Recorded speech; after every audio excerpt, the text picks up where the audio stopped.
Hello all, welcome to ఇన్ఫోటాక్స్. So India versus Zimbabwe super 8 లో మన first victory and ఇంకొక match మిగిలింది. And మనం ఎటువంటి విజయం జింబాబ్వేతో కావాలని కోరుకున్నామో అటువంటి విజయమే మనకైతే దక్కింది. బట్ అంతకంటే మంచి విజయం ఇంకా దక్కే అవకాశం ఉండేది. బట్ మనం కొంచెం ఎక్స్పెరిమెంటేషన్ కి వెళ్ళాం. సో ఈ ఎక్స్పెరిమెంటేషన్ అనేది ఇన్ కేస్ వెస్ట్ ఇండీస్ తో మ్యాచ్ ఒకవేళ వర్షం వలన రద్దు అయితే అనవసరంగా చేశామని అనిపించకుండా ఉంటే చాలు. ఎందుకంటే వెస్ట్ ఇండీస్ తో మ్యాచ్ రద్దు అయితే మన నెట్ రన్ రేట్ అనేది వెస్ట్ ఇండీస్ కంటే తక్కువ ఉంది కాబట్టి వెస్ట్ ఇండీస్ క్వాలిఫై అవ్వడానికి అవకాశం ఉంది కాబట్టి సో వర్షం అనేది అసలు సినారియోలో లేదు. ఎందుకంటే అక్కడ వెదర్ రిపోర్టు వర్ష సూచనలు అసలు ఒక 10 days లో లేనట్టుగానే కనిపిస్తుంది.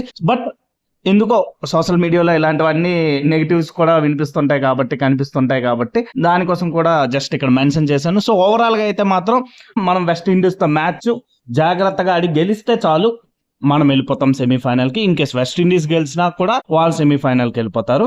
ఎందుకంటే ఇక్కడ నెట్ రన్ రేట్ అనేది మ్యాటర్ కాదు, మ్యాచెస్ గెలవడమే matter. So West Indies India match అనేది ఒక క్వార్టర్ ఫైనల్ మ్యాచ్ అని అనుకోవచ్చు. సో ఓవరాల్ గా ఇండియా జింబాబ్వేతో మ్యాచ్ లో జింబాబ్వే కదా అని అనుకోవచ్చు. బట్ జింబాబ్వే స్క్వాడ్ ఆస్ట్రేలియాని శ్రీలంకను కూడా ఓడించింది. బట్ సూపర్ 8 లో వాళ్ళు ఇచ్చేసిన ఎక్కువ పరుగులు ధారాళంగా ఇచ్చేసారు పరుగులు. సో దాని వలన వాళ్ళ ప్రెజర్లోకి వెళ్ళారు. ఇన్ కేస్ వెస్ట్ ఇండీస్ తో అంత కరెక్ట్ గా ఆడినట్టు అనిపించకపోయినా మనతో అయితే మాత్రం కొంచెం స్టార్టింగ్ వన్డే స్టైల్లో ఆడారు. లాస్ట్ కి ఎంతో కొంత T20 స్టైల్ మోడ్ లోకి వచ్చారు. బట్ ఎక్కడ కూడా వాళ్ళు మ్యాచ్ విన్ అవ్వడానికి ఆడినట్టు అయితే అనిపించలేదు. అండ్ ఫస్ట్ మనం బ్యాటింగ్ చేసినప్పుడు మన బ్యాటింగ్ స్ట్రెంత్ అంతా కూడా ఎక్సలెంట్ గా వాళ్ళ క్యాపబిలిటీస్ అన్ని చూపించాయని చెప్పాలి.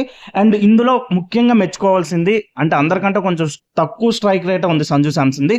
బట్ సంజు శాంసన్ అక్కడ ఆ 15 balls చాలా మంచి స్ట్రైక్ రేట్ తో ఆడటం వలన అభిషేక్ శర్మ లాస్ట్ చాలా మ్యాచ్లుగా తను విఫలమవుతున్న ఆ ప్రెజర్ అనేది రానివ్వకుండా, అంటే మనకి స్కోర్ బోర్డు మీద ఎక్కడా కూడా స్కోర్ తగ్గలేదు, చాలా మంచిగానే స్కోర్ ఉంది. దానికి కారణం సంజు శాంసన్ అలా ఆడడం.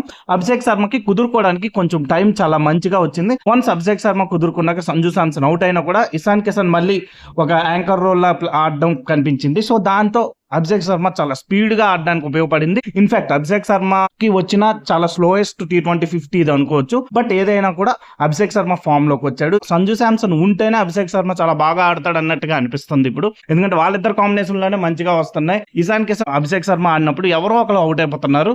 సో మేబీ ఈ కాంబినేషన్ తోనే వెళ్ళాలి. రింకు సింగ్ మీద హార్ష్ కాల్ అనుకోవచ్చు, బట్ తప్పదు. ఇప్పుడు మ్యాచ్ విజయం సాధించడం ముఖ్యం కాబట్టి రింకు సింగ్ ఇప్పుడు డగ్అవుట్ లోనే ఉండాల్సి ఉంటది. తిలక్ వర్మని తీయచ్చు కదా అని అనుకున్నారు, బట్ నిన్న ఆ ప్లేస్ లో తిలక్ వర్మ వచ్చి మెరుపులు మెరిపించడం అనేది.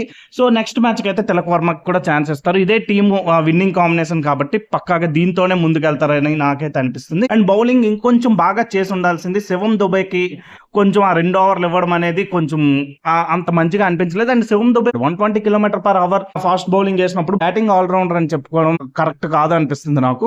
ఎందుకంటే ఇంతకు ముందు మనకి గంగూలీ వీళ్ళు 120, 125 కూడా వేసేవారు.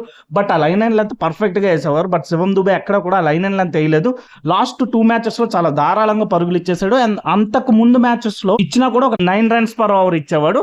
అండ్ 1-2 వికెట్లు తీసాడు. బట్ 2 overలకి 46 అనేది మనకి 2 overలకి అట్లీస్ట్ ఒక 20 runs వచ్చినా 30 runs వచ్చినా కూడా 16 runs ఎక్స్ట్రా ఉండేది. మేబీ వెస్ట్ ఇండీస్ కంటే ఎక్కువ నెట్ రన్ రేట్ తో మనం ముందు ఉండే వాళ్ళమేమో. శివం దుబేని టెస్ట్ చేయడంలో తప్పలేదు, బట్ ఈ స్టేజ్ ఆఫ్ టోర్నమెంట్ లో టెస్ట్ చేయడం అనేది కరెక్ట్ కాదు అనిపించింది.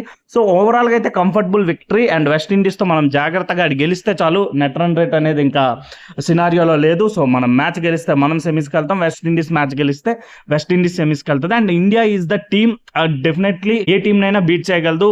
బట్ మనం మన క్యాపబిలిటీస్ కి తగ్గట్లు ఆడాలి.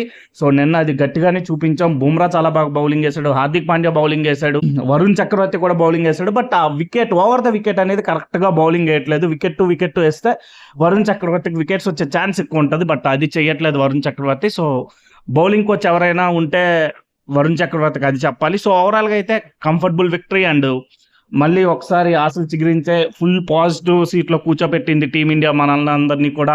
అండ్ వాళ్ళు కూడా ఈ విక్టరీని ఎంజాయ్ చేస్తారు. అండ్ వెస్ట్ ఇండీస్ తో March 1st సండే ఉంది మ్యాచ్.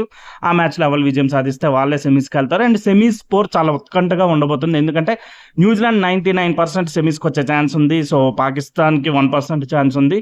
చెప్పలేం, పాకిస్తాన్ ఎప్పుడు కూడా అండర్ డాగే, ఎప్పుడు ఎలా ఆడుతుందో తెలియదు. సో ఓవరాల్ గా మనకి ఇంగ్లాండ్ వస్తుందా, పాకిస్తాన్ వస్తుందా, న్యూజిలాండ్ వస్తుందో తెలియదు. బట్ ఏది వచ్చినా కూడా మళ్ళీ మనం మన క్యాపబిలిటీస్ కి తగ్గట్లు ఆడాలి. అది దానికోసం మాట్లాడుకోవాలంటే వెస్ట్ ఇండీస్ మ్యాచ్ వరకు మనం వెయిట్ చేయాలి. సో ఓవరాల్ గా ఇండియా చాలా మంచి విజయం సాధించింది. కంగ్రాచులేషన్స్.